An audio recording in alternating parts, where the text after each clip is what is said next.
Allah ecbacını kardeşsiz elemesin ay Allah.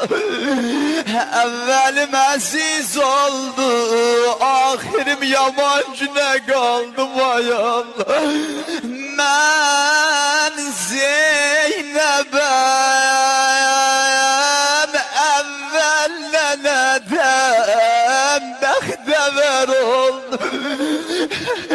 Allah bir kız ne kadar musibet secer ay Allah.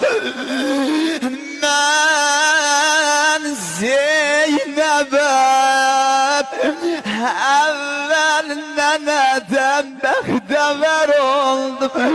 5 senede kaldım nenesiz, hun ciğer oldum.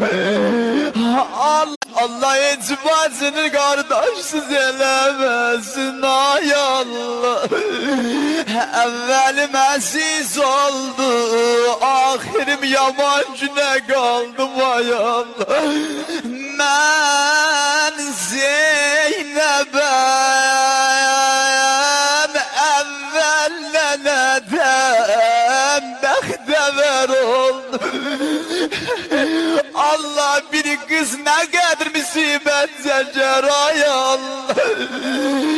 Ben Zeynep'em evvelden edem bekdever oldum.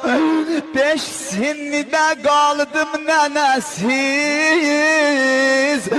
hun ciğer oldum.